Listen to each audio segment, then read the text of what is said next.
तो आप सेंटेंस के लिए समझें। तो सेंटेंस के लिए मैं बात कर रहा हूं भारतीय नागरिक सुरक्षा संहिता सेक्शन 2023 के बारे में। मैं डील करूंगा एक तरीके से इसके सेगमेंट की क्या होता है। सेंटेंस मैंने बता दिया है कि जो कोर्ट पास करता है, जो मजिस्ट्रेट पास करते हैं, उसे हम क्या कहते हैं, सेंटेंस कहते हैं बेसिकली। ठीक है, जो मजिस्ट्रेट के न्यायालय द्वारा पास किया जाता है, हाई कोर्ट जो पास करता है, तो उसे हम क्या कहते हैं, सेंटेंस कहते हैं। ठीक, सेंटेंस और दंड मैंने आपके लिए बता ही दिया। पनिशमेंट कौन देती है, बीएनएस। लेकिन एग्जीक्यूशन कौन कराता है, बता कौन रहा है, अपना बीएनएस। लेकिन इस सेशन के लिए हम कहें कि पास कौन कर रहा है, मजिस्ट्रेट, हाई कोर्ट, सेशन जज। किससे पता चल रहा है, इस सेगमेंट का डील पता चल रहा है हमें भारतीय नागरिक सुरक्षा संहिता सेक्शन 2023 के सेक्शंस 22 और 23 से। तो सबसे पहले हम कहें कि सेक्शन 22 के लिए डील करेंगे। एक आपने हिरार्की देखी होगी, जब आप बीएनएसएस पढ़ोगे, जब मैं स्टार्टिंग कराऊंगा तो मैं एक हिरार्की बनाऊंगा, एक प्रॉपर चार्ट होगा, इसके माध्यम से आप पूरी हिरार्की के लिए समझेंगे। तो पहले आता है सबसे ऊपर का न्यायालय, समझूं मैं तो सबसे ऊपर का आता है सुप्रीम कोर्ट। मैं हिरार्की के लिए थोड़ा शॉर्ट में बता रहा हूं। सुप्रीम कोर्ट के बाद फिर आता है हाई कोर्ट, हाई कोर्ट के बाद आता है फिर हमारा सेशन कोर्ट, सेशन कोर्ट के बाद आता है हमारा सीजेएम कोर्ट। एक तरीके से कहें ये उसी का पार्ट है सेशन का। सेशन के बाद फिर आता है सीजीएम के बाद जेएमएफसी, और जेएमएफसी के बाद हमारा सबसे निचला कोर्ट, यानी कहें जिसकी अपॉइंटमेंट के लिए हम प्रिपरेशन कर रहे हैं, वो वाला कोर्ट आता है जुडिशियली मजिस्ट्रेट सेकंड क्लास, जेएमएससी। ठीक है, तो जब भी हमारी रिक्रूटमेंट होती है तो या तो हमारी एडीजे के पद पे होती है, जिसमें 7 ईयर का प्रैक्टिस वगैरह का रहता है, तो और एक होती है अपॉइंटमेंट हमारी किसके, जेएमएससी के पर्पज से, judicially magistrate second class, judicial magistrate second class. ठीक है, तो सबसे पहले हम सेक्शन 22 निकालें, जिसमें लिखा है कि एक तरीके से कि दंडादेश है वो हाईकोर्ट कौन कौन सा दे सकता है। तो आप समझें, हाईकोर्ट दंडादेश दे सकता है। क्या क्या दंडादेश दे सकता है, तो हाईकोर्ट कोई सा भी दंडादेश दे सकता है, इसमें लिखा है सेक्शन 22 के अकॉर्डिंग उच्च न्यायालय विधि द्वारा प्राधिकृत कोई भी दंडादेश दे सकता है, इफ एनी सेंटेंस। ठीक है, ये तो अच्छी बात है, हाईकोर्ट के पास बहुत पावर है इसके संबंध में। कोई भी इफ एनी पनिशमेंट, डेथ दे देगा। ठीक है, फिर कहां लगेगी डेथ के बाद, डेथ के बाद तो फिर जाएगी डायरेक्ट प्रेसिडेंट, आर्टिकल 72 कराओ जो भी है प्रेसिडेंट साहब के पास।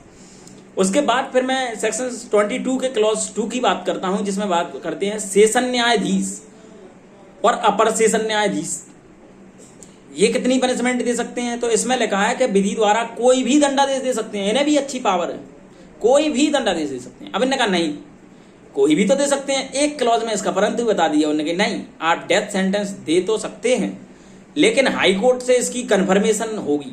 विदाउट कन्फर्मेशन के आप जजमेंट दे दो, मृत्युदंड हाईकोर्ट कंफर्म करेगा तभी इसका एग्जीक्यूशन किया जाएगा। ठीक है, अब मैं बात करता हूं सेशन कोर्ट के बारे में। तो सेक्शंस हम देखें 407 में बीएनएसएस में ये सारी चीजें बताई गई हैं। 407, 454 और 456, इसमें सारी चीजों के बारे में बताया गया है कि यदि मृत्यु दंडादेश दिया है तो हाई कोर्ट में जाएंगे पहले, फिर उसका कॉर्पोरेशन किया जाएगा, फिर उसका एग्जीक्यूशन किया जाएगा, फिर कोई गर्भवती महिला है तो ऐसी कंडीशंस में उसको लिए आजीवन कारावास में कन्वर्ट कर दिया जाएगा। सारी चीजें हैं, फिर उसका एग्जीक्यूशन के लिए नीचे रिमांड किया जाएगा, पूरी प्रोसेस है। वो अलग से चैप्टर है, मैं उसे अलग से डील करूंगा, अभी सिर्फ इतना ही समझें आप। उसके अलावा फिर हम देखते हैं कि अब आता है सेक्शन 23 में, इसमें लिखा है कि मजिस्ट्रेट और जो भी हमारे हैं सीजीएम वगैरह, उनके पनिशमेंट की बात की गई है, वो कितना पनिशमेंट दे सकते हैं। तो उन्होंने कहा है कि सीजीएम यानी मुख्य न्यायिक मजिस्ट्रेट है सेक्शन 23 के अकॉर्डिंग वो कितना देगा। क्लॉज फर्स्ट के अकॉर्डिंग मृत्युदंड, आजीवन कारावास या 7 वर्ष से अधिक की अवधि का कारावास नहीं दे सकता है। इसमें सिंपल लिखा है कि 7 वर्ष से कम की अवधि का कारावास का दे सकता है सीजीएम, लेकिन 7 से अधिक नहीं दे सकता है, मृत्यु नहीं दे सकता, आजीवन कारावास नहीं दे सकता, पावर नहीं है सीजीएम के पास। दूसरी मैं बात करूं सेक्शन 23 का क्लॉज 2 बात करता है प्रथम वर्ग मजिस्ट्रेट। प्रथम वर्ग मजिस्ट्रेट की हम बात करें तो कितनी कारावास देगा, तो प्रथम वर्ग मजिस्ट्रेट की बात करूं तो मैं 1 वर्ष का कारावास और यहाँ पे 3 वर्ष का कारावास प्रथम वर्ग न्यायिक मजिस्ट्रेट में, और 50,000 रुपए जुर्माना, या दोनों या सामुदायिक सेवा कम्युनिटी सर्विस। इसे 50,000 का है, हम एक तरीके से तो चेंज कर दिया गया। बीएनएस में यहाँ 10,000 रुपए था, आईपीसी में सॉरी, बीएनएस में यहाँ 50,000 कर दिया है, तो पनिशमेंट में चेंजिंग आई है। ठीक है, तो आप 50,000 के नीचे चेंज लिख सकते हो। दूसरी बात करता हूं मैं सेक्शन 23 का क्लॉज 3 के बारे में, जो बात करता है प्रथम वर्ग मजिस्ट्रेट यानी जेएमएससी की बात करते हैं हम। तो जेएमएससी कितना कारावास देगा, तो 1 वर्ष तक का कारावास और जुर्माना होगा जो 10,000 है, और दोनों से सामुदायिक सेवा से दंडित किया जाएगा। ठीक है, तो इसमें हमने एक तरीके से डील किया।